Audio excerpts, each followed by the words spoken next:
I'm going to call this meeting to order. 9:30 Thursday, May 23rd, 2024. Commissioner Zimmerman, you had asked to put this on the agenda, so I'm going to ask if you will kind of start us off with what you were thinking, and then we'll go from there. Okay, we're not going to make a final decision today. Basically what this is we need to look at holding the wages until we get our budget figured out. You guys know that we're in a deficit. And a deficit means we don't have the money to even pay the wages we have right now. So we need to look into this. One of the things is we can't make money out of the air. I mean, we don't have enough revenue coming in. So there is no way we can sustain ourselves right now.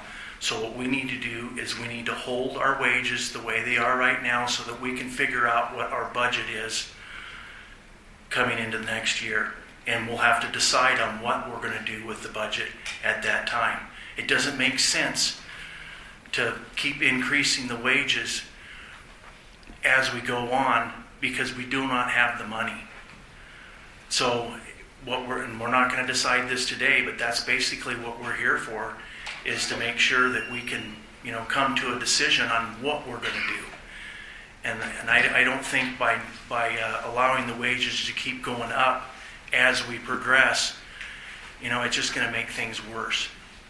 So that's where we're at this time. And if Dave has any other ideas on how we should move forward, then I'll let him speak to that.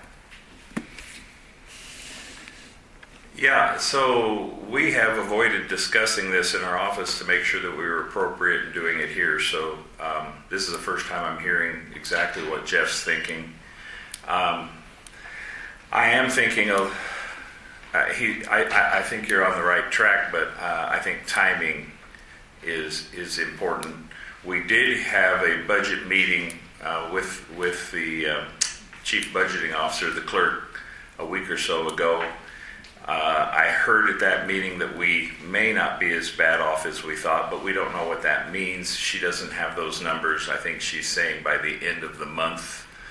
I wasn't prepared to do anything until we got those numbers. I think Jeff just said that this is more of an informational meeting on from his perspective. I want to clarify one statement I think you made and what I think you meant to say. We do have the money to pay the wages for this budget only because we borrowed it. That's right. Okay, so it's not like we're not paying your salaries for the rest of this budget year, if you misunderstood what he said there. But we did borrow from Grant and other sources to cover that. This may be where you and I differ on the budget a little bit. I acknowledge that we're going to have to take some actions. I would like to see us take those incrementally and in slow steps. And I'd like us to start thinking about, if we are going to have to take the step of freezing wages, how we do that, when we do that, with what notice, at what cutoff date, and the ramifications. So having been through this once before, 30 years ago, I want to move very, very carefully. We have one problem, a major budget problem. As you pointed out, this county spends, what do we guesstimate? 1.7 more than it takes in? Is that our best guess? It's 1.7. Well, the problem we have is we had to put a cash influx of $1.7 million in this year. And that's money that we didn't have. I mean, that's money that we're not making. However, we also had to get rid of our capital in our budget this year. And so now, going forward, we're going to have to put capital back in, meaning we're going to take away from. So it's going to be it's going to be about 1.3, because we raised the budget last year $400,000. And then, so 400,000 from 1.7 is $1.3 million short. However, like I said, we went ahead and got rid of our capital expenses in there by using lettuce funds. So the capital has to go back in, just like police cars. You didn't have a budget for police cars this year. So that's, we've got to start moving forward. One of the reasons that we're here is, I understand Dave's point on when we're going to freeze the budget, but we've always known. I mean, it's coming down to a head. So I think we really need to look at how close we're going to be. I know we're budgeted till the end of the year, but we've been told by the auditors that, hey, you need to put things in place. So I think we need to talk about that as well. I mean, how short we're going to be. Peggy is finding different funds, but is it going to be enough? We just, we want to make sure that when we move forward, this budget is going to be balanced. And if we have to use some other funds to help it, those other funds need to be projected to be able to be made up. We can't just put another $1.7 million into it and then the next year kick the can down the road. We've got to have what other income is going to replace that $1.7 million. What other residual income is going to come in to replace that? That's what we have to budget with. We can't just keep throwing cash at it because we're going to run out. And the only cash we have to throw at it is grant funds. So, this is going to be a process. So you hear us brainstorming in front of you, which is legally what we're supposed to do in these situations. I will tell you that having experienced this before several years ago as a commissioner, I'm not in favor of pay cuts. I think that we created a second crisis. The last time we had a financial crisis, we created a second crisis. We created an exodus. We created a training problem. So I'm not in favor of pay cuts. Yes, this budget is covered. Your paychecks aren't going to suddenly disappear. I want to make sure that that's clear. But we did use grant money and things to make all of that happen this year, if I'm saying that correctly. Yes. Okay. But I don't want to create another crisis. So Jeff wanted to call this meeting to get this discussion going. In reality, we have been suggesting for a year now that things were going to come down, to some point where we would have to cut spending because we simply spend over $1 million more a year than we bring in.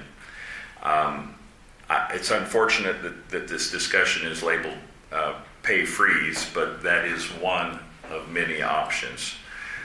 I think it would be useful this morning to let some of you talk. I'm not sure how to do that fairly with this many in the room, so I'm going to ask if you want to speak, try to keep it to 1 minute and share ideas with us. If your idea has already been spoken by somebody else, please don't feel the need to get up and speak it again so we don't have to have repeat. But I would like to let a few folks speak if they would like to this morning as time allows. Do we have any of the elected officials? Connie, you're a deputy. Go ahead, Connie. Go ahead, share what you think. So being one of the people that have been here the longest, I went through that. I saw what it did to the county. I saw what it did to the office, the morale. It's ugly. It's really The pay cuts, you mean? Yes. Yeah. What I'd like for you guys to remember, longevity raises, our VIVA and our insurance increases is not considered. I mean, if you're going to cut things, those three things, cutting those, if that helps you balance the budget, that's sad because those are such a small number. Longevities, when we hire people, we tell them, we're hiring you with this and this and this, and longevity is one of them. Cutting out longevity raises for the people that do that is really detrimental to the morale of everybody. Taking away our VIVA, I don't know, you guys weren't here when that VIVA was set up. The reason VIVA was set up was because we took Plan X instead of Plan Y for the insurance, and we're taking Plan X, but we're going to give you $1,000 because we're taking the lower plan, so that will help you guys. You have more deductible, but we're going to give you $1,000 to help you guys with this. It wasn't just a number they pulled out of their butt somewhere. It was because of the plan options that they gave us. So taking that away hurts these people that have kids that they have to take to their. You pay $30 copay, $30 copay, $30 copay. In a year's time, taking that away from them, that's a huge number to the people that have little kids that have to go to the doctors all the time and everything. That VIVA is really counted on, especially if you have single parents that have kids and that, you know, those things are really important to a lot of your employees. And then somebody said, actually it was Jeff said last year, when somebody said, the employees didn't get anything. Jeff said, yeah, we did give them something. We had to pay more for their insurance. That's not a raise. That's not giving me anything. You guys hired me. You give me that part of that is my insurance. You have to buy that. I'm sorry that it went up, and this year it went up 5.9. That's part of the plan. Counting that as a raise is a slap in the face. It's not a raise. It's what we get for being here and doing our job. I'm sorry that this is getting with, it just, things that you're taking away from us on a daily basis, and a loaf of bread, a gallon of milk, you guys know, no cost of living. I mean, come on, everybody has to pay more for everything, and I'm sorry. We just need to figure out how to get this revenue, and I know it's not going to happen tomorrow or the next day. We need to figure out how to sell a county, get more money coming in here. I know we don't like that idea of bringing more things into the county, but that's the only way. The mines are gone. They're not producing like they used to. The net profits from last year are down by $30 million on the mining net profit. Now, Bunker Hill might be able to bring that back up, but that's going to be a little while down the road. We need to figure out a way to get more revenue in this, and cutting people's office supply budget by $250 is not going to fix the budget. Cutting our VIVA by $250 is not going to fix the budget. We need more revenue, and I know you guys said that, and I know you talked about getting some thought process going on that, but I'm sorry, I'm done. No, thank you, Connie. Yes, ma'am. For revenue, for solid waste department, there's a lot of places that we can make revenue on. One of them is them river properties, by adding a solid waste onto them. Because they're using those dumpsters up the river for free that we're getting a grant for to pay for that. And then we're hauling it to Missoula. And every year our Missoula contract goes up anywhere from 2 to 4%. So in the process of that, we can up our user fees on top of it, and we should add user fees. We're making more runs to Missoula because we're getting all this bulky furniture in, and we can't fill the trailers to where they need to be to go. So I think raising fees, raising quarterlies, raising the solid waste, putting river properties with solid waste, doing permits for the river. There's money generated right there. Thank you very much, Shelby. Jerry? And I'm going to expand on that. I brought that to you guys last year, with recreational lots and stuff like that. I also brought to you hundreds and hundreds of properties that people had built structures on that went unassessed because they didn't have a building permit until we found them. And you guys promised us then you would look into that. Now, if you were to be here 4 days a week and start looking into that stuff, we might be in a better position than we are now. And when you're not here those 4 days a week, and all of us are putting in our hours, that sends a bad message to everyone. When you guys don't put in your 32 hours that you're getting paid for, that is a kick in the teeth. And then you come to us and you want to freeze our wages. We're asking our people to do more and more and more. We're asking them to stay here. Why? So they're taking on new duties, they're learning new things. Why would a person want to do that? You're not going to be compensated for that. Ever. You know. Your longevity. Hey, I've made this my career. I'm here. I'm committed to this county. And my longevity, now you're going to cut that out. So, it sends a horrible message. Horrible. And so, that 9 months ago when I brought that idea to you and to give planning and zoning some teeth, when these people are not getting building permits, that's just lost revenue.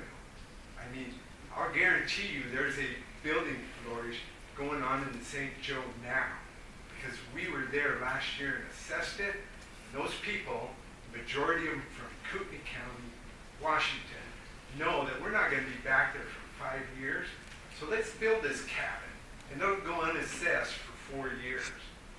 And then when we get an increase in our budget from property tax, it's 3%, right? And new construction. Well, if we're not picking up that new construction, we're not picking up that piece. That's revenue. That's revenue right off the top, and we're ignoring it. I want to make a comment on all those properties you sold, or that you came forward with. We're giving Kellogg 85% of the amount that we get in for a building permit. We don't have anybody out there that can do the code enforcement. So one of the things we are looking at is bringing that back in-house. Dan doesn't have the manpower to go out and do code enforcement. That's part of the problem. We're paying Kellogg 85%, and we need to be in negotiations with Kellogg to see if they can do code enforcement. Those permits, we're only getting 15% of them. So you look at those 100 permits, we did the math, and it is revenue, it is some revenue, but we need code enforcement. We need people to be out there and do that. So that's one of the things we are looking into, and we've been trying to look into to see how we can bring that back into the county. But, Commissioner, when those structures are found, nothing's ever done about it. There's no deterrent for that. So, code enforcement, the appraisers are bringing that information to us and giving it to us, and it just sits there. Nobody does anything with it. Now, if there's some regulations in the county that says if you're caught building a structure without a permit, it's going to be a $3,000 fine. And if you enforce that, I think you'd see a lot of that come to a halt. So, I mean, if I'm outside the city limits, why am I getting a building permit? Okay. All right. Well, I'll let some other folks talk, but Jerry, good points. Sheriff? First, I want to say that with no hope for the future, because everybody's struggling to put dinner on the table, I feel like, and I don't blame them, but I feel like there's going to be a mass exodus of deputies. Without deputies, we have to start cutting services, contracts, various things. We'll get to the point, because we've been through it before, we'll get to the point where we respond to priority calls only, which is quite a disservice to the community. Is there any possible way, considering we're talking about public safety, is there any possible way that we could run a justice levy to supplement pay for the deputies? I don't have an answer to that right off the top of my head. It's something we'd have to do some digging. I don't know how if we can use a levy for pay, I think we can use a levy to build something, but that would be something we would have to ask our legal. Okay. I have Okay. a couple questions. Go ahead. So you're saying you're 1.3 in the hole for the next year, correct? At least, yeah. Okay. And that is best we know right now. Roughly. And you could raise by 400,000 a year. Raise what? Is that Tax. counting foregone or not? Taxes. I think it's only like 170, 150, 170 a year. That's the only thing you could raise? Yeah, there's just 3%. 400,000 a year? Just taxes, the 3% taxes. Peggy will have to answer that. Okay. How much grant funding do we still have left? I can't give you a hard number, but I think we may have, between the two grants, there might be $1 million. $1 Some of it has to be earmarked this year. Some of it, I think we still have 2 years. So you have that to float the deficit for the next year if you choose to. That tends to be more my line of thinking. But So then you have 100,000 a year, so it's gonna take a while to do that. How much are you in deficit this year? well, we're not in debt. That you're estimated that you're under? I'm not sure I'm understanding the question. You said you had to. We had to borrow from money. How much from, did you have to borrow? We borrowed from grants, so we don't owe it back. But I understand how much money though. well, about 1.7 is what we spent Well, you last year. said you were over your spending for the year that you didn't expect, so you had to borrow more money. How much are you over? We basically took $1.7 million off of a property sale and put it in, and then we paid off debt, and I'm not sure how much debt was paid off that, that's why we're trying to figure out what capital we need to put back into the budget, and every one of the elected officials has been asked to figure out what their capital expenses are going to be, and then we'll know what that figure will be after we get those. But you said you weren't going to make payroll. How much were you not going to make payroll by? No, we weren't going to make the budget last year. That's why we had to put the cash influx in. So you're going to follow the budget last year. You're not going over the budget of last year. What you're saying? I don't understand. We're your still question. within budget. We're still within budget right now. It seemed like you were over budget when you were talking about. Well, we are actually over budget right now. If you look at, For the 1.7. yeah, Okay, got it. and then plus whatever we come up with, it's the capital expense. You have police cars that you need every 2 years or every year, and there's certain items that we need in capital every year, like roads needs, pickups every year. So we've got to put those back into the budget. Okay, I got one more thing for you. We're trying to raise money. Why do we have an airport that only facilitates like 7 people within the county? Why don't we sell that thing off? Well, right now the airport's probably about a break-even deal Cool. between It's fuel. supporting like 7 people that own planes in this county. Obviously, we can leave land for the firefighters if they need to use it, stuff like that. That's a very large piece of property that we're paying for 7 people to be able to use. Yeah, like I said though, with fuel sales, the Forest Service income, and that's not really a drag on our budget right now. That's about a break-even one. We wouldn't really gain anything financially by the best I can tell. But I see your point. Let me throw out, just before we get a couple more, and you're up next, Jess.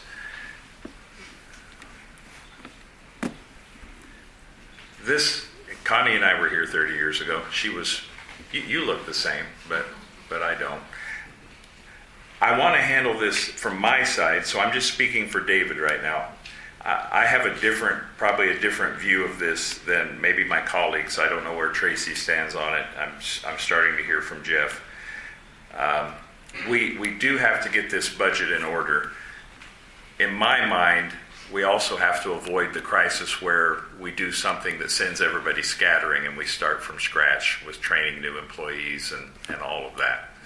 So I think there's some combination possible, and I would love if anybody else has ideas on this, where we continue to use some of the grant money. I was just talking with the clerk the other day, and it turns out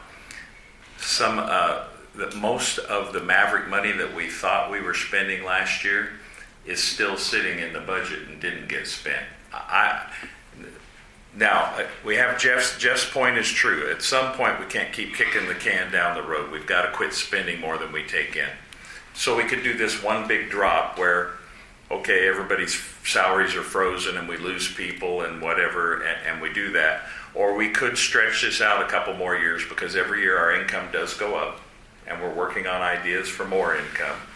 And every year, with taxes and stuff, we're fighting inflation, but our income's going up. So in my mind, if we could use some of those funds and some grant funds and not drop all this at one time, maybe we could avoid the human catastrophe of impacting the staff. So that's a different philosophy than it's just, we need to get everything in order this year and we need to come up with 1.3 million. I don't have all the numbers figured out. I'm just going from a different philosophy, that the same thing we did last year. Instead of laying people off or cutting salaries, we introduced grant money and things to soften the blow. I don't think we can keep doing it at the rate we did last year, but maybe we could do some of that so there's less impact on the employees. I don't want to see a repeat of what we did 30 years ago. How much money of the Maverick is still there? That, one of the things is Peggy told us that, however, they didn't transfer the funds yet. So those, we're not sure, those funds weren't transferred from Maverick. All the money goes into a pool. So they could have used ARPA funds. So we don't know whether that is a correct statement or not. Because where did the money come from if we used the 1.7? That's the problem. So we really can't say that, the Maverick funds are left there, because where did they come from? Where did that $1.7 million come from? So that statement, I think, is incorrect until we figure out, that had to come from somewhere, that 1.7, if you kind of, so I didn't take that as a solid statement from Peggy, because, it had to come from somewhere, so she needs to verify that more. Well, I see Jeff's point, but We still Peggy, have 4 months in this budget. Yep. yeah, I see Jeff's point. Peggy at one point here last week thought there might be $2 million there. But it does beg the question, what happened? We thought we were using it last year. We've switched clerks, and that's part of the problem. I mean, keeping Do track. you know how much money you had in cash last year, at the beginning of last year? I don't have a number that I trust. That's why we're doing the audit, to try to get to the bottom. I think errors have been made. I think errors have been made in income. We project expenses, but in the budget we always project income, and it looks like we've been erring to the side of projecting more income than we actually take in several areas, and that probably gave people license to think that they could spend more because they thought they had it coming in. So politically, not here pointing the finger at who screwed this up and all that. Mistakes have probably been made, according to the clerk. This $2 million, there could be a mistake there. We thought we spent it last year. That's what we were told. That's what we instructed. Mm-hmm. But the clerk said the other day that it was still there. So I'm just saying, I think I'm just trying to introduce an air of hope in the room. That rather than a sudden, half of us are gone tomorrow kind of a thinking, that I would rather see us work this in stages while we continue to work the ideas of new income and try to avoid a catastrophic action. I had already picked Jessica, and then we'll come over here. So I just wanted to clarify some of the discussion on the capital that we need to go back in for last year. I would like to remind the board that our department is not funded through the general. It's one of the few that's not. So we did not seek, I insisted, in fact, that we did not receive any of the LATCF funding last year so that it would go to offset some of the other deficit.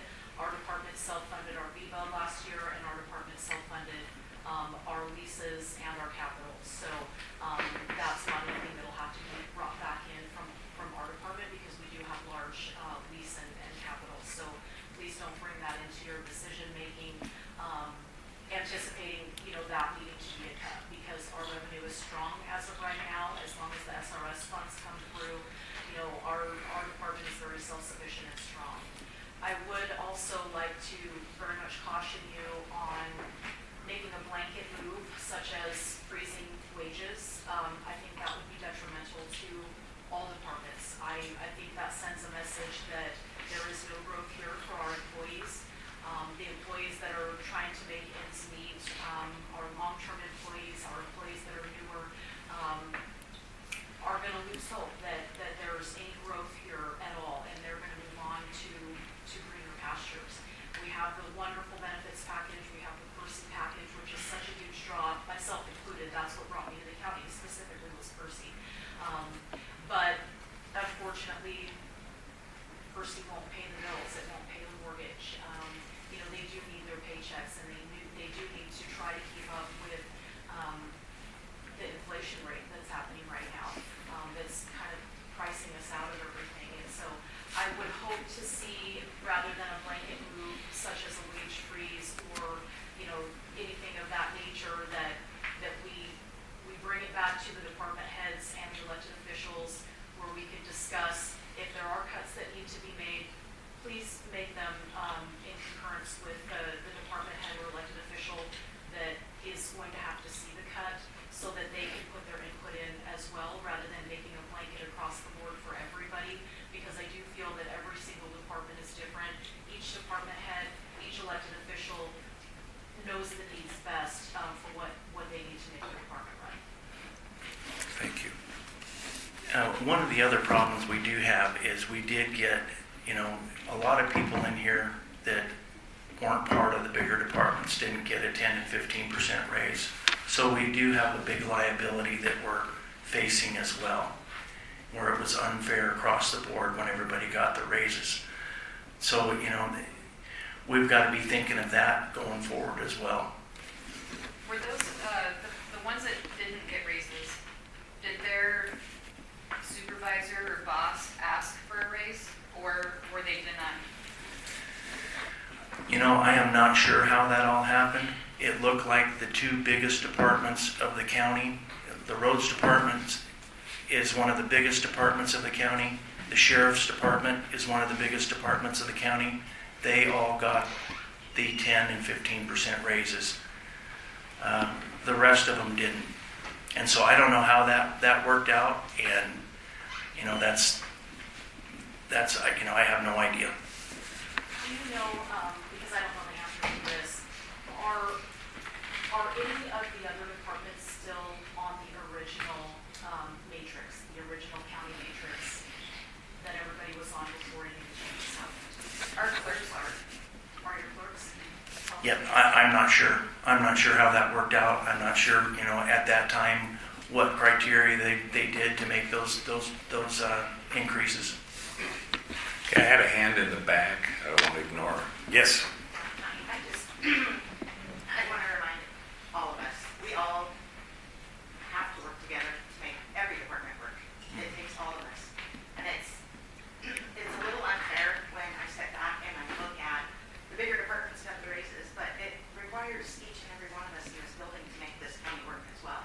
And so it's just kind of a punch in the face a little bit, and I just want to share that. Good. Thank you. Okay. So, yes, Captain. Just a couple points. So we're discussing like wage freezes and how to balance the budget, things of that nature. I think pretty much everyone in the room would like to hear where the commissioners are as far as, okay, so this needs to happen, we all know that. In the next 5 years, are all the commissioners on the same page saying we're going to raise taxes to our maximum ability? I haven't heard that really come up. And then it'd be nice to also hear the wage studies been brought up. So where do we need to be competitive long term? Like I believe she said, as far as, okay, so how do we make it competitive with these other areas? Does it need to be within 20%? Can we get, not a guarantee, but something saying that the wage study will be completed by next budget year to know where we need to be to put before the citizens?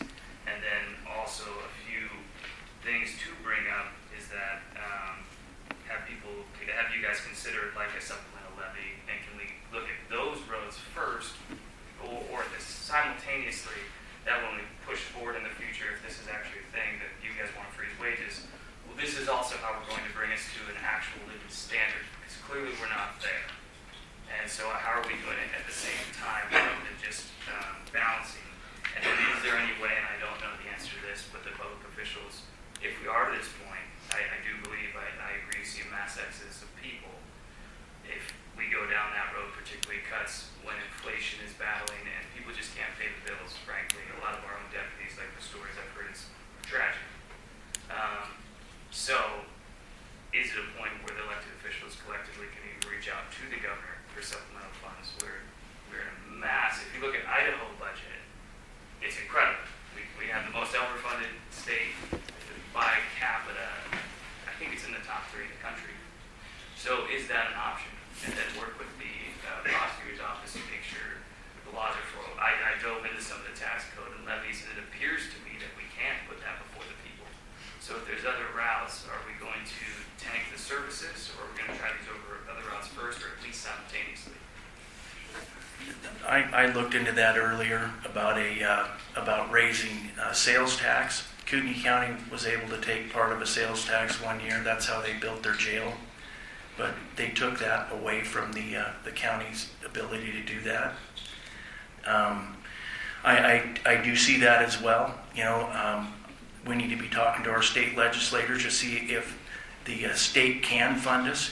One of our biggest problems in Shoshone County is the government owns over 80% of our property.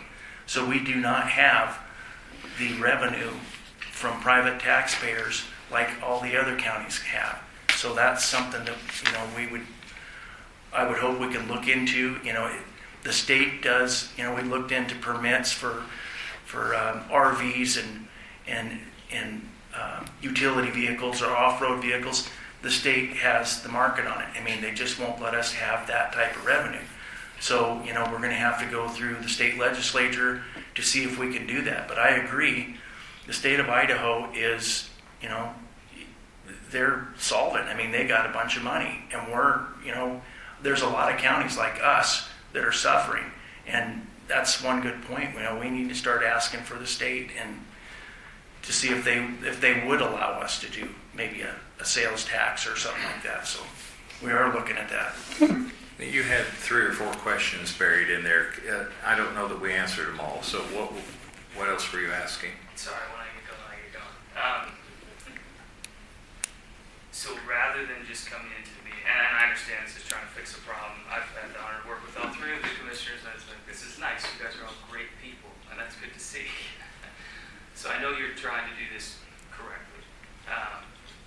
But rather than coming to just a wage freeze or wage cut in a meeting like this, why not put forth as a collective, 3 commissioners saying, look, we are in a deficit. Just balancing the budget, I can guarantee will not work long term. You will lose your emergency services probably first, followed by the others. And so what is the plan or is it going to push, are all the 3 commissioners going to push to raise taxes and maximum ability over the next 5 years to correct this long term?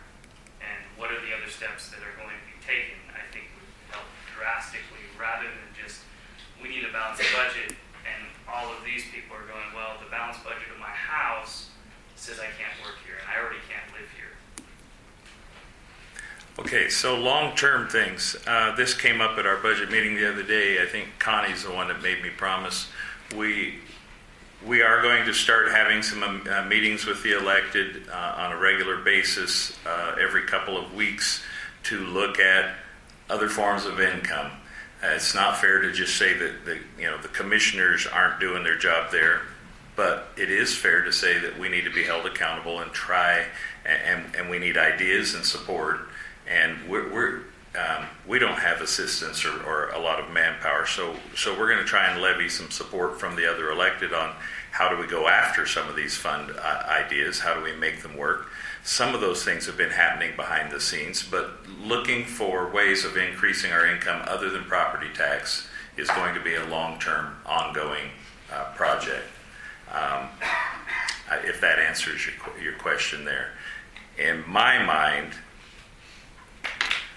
I'm not ready to go to the pay freeze yet, because I would like to make sure that we have our audit in, our accurate numbers, that we know exactly what the problem looks like that we're trying to fix. And again, I'm still willing. I think we should be supplementing this with some of our other funds for the next year or so. And I don't want to say kicking the can down the road, because as we move it down the road, the problem's getting less and less, every year that we raise more funds. But that's my long-term plan. Stretch this out, and that may be different than the other 2 commissioners. But that's where I am thinking, because I have seen what happens, and I'm not interested in living in Portland, Oregon. I'm not interested in running off all of the trained county personnel. So. Sheriff? One last question. Right, sure, Sheriff. Sure. Is there a chance that we'll look at, aside from freezes, pay cuts? Has that been on the table? It's not with me. Jeff, we haven't had any discussion on pay cuts. No, we haven't had any discussions on it. I've made my point clear. We tried pay cuts 30 years ago, and it took years to recover. So no. Might we have to cut positions? I know you and I have talked about that. That would be an option.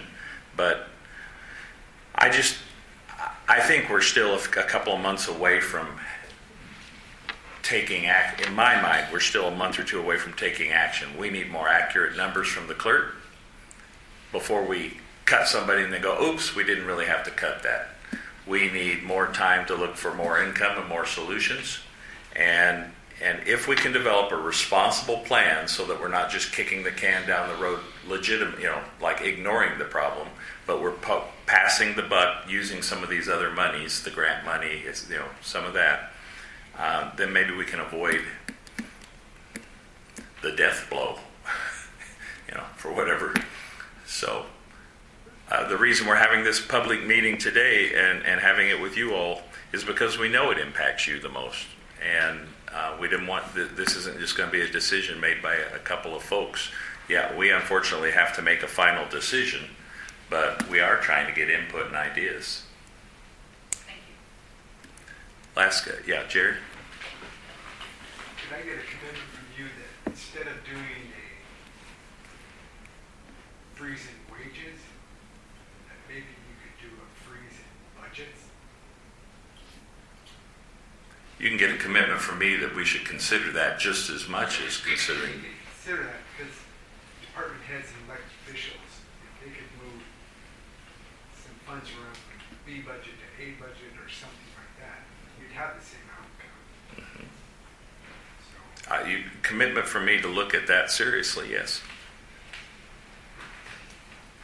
Comments on that? Yeah, we'll just have to look into it, how we're gonna, go forward. I can't make any promises because I don't know what our final numbers are gonna be. That's, I think to make promises now is where we don't know what the actual number is gonna be at the end and how much we have to make up over the next so many years and whether or not we can use some of those LATCF funds for wages.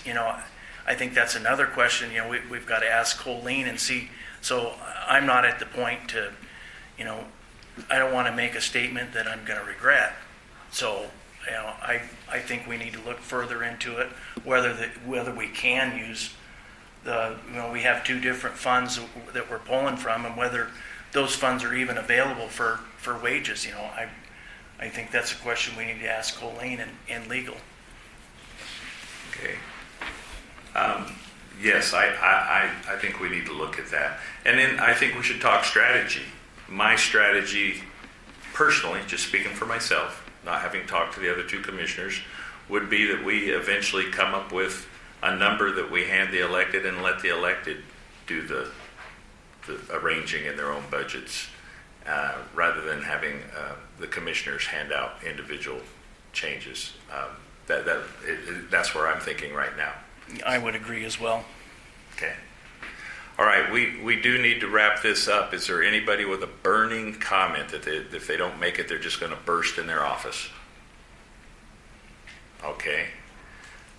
Thank you for being here. Thank you for caring. Thank you for what you're doing for the county. And know that we're actually listening and actually trying to find solutions. Okay? Meeting adjourned. Thank you.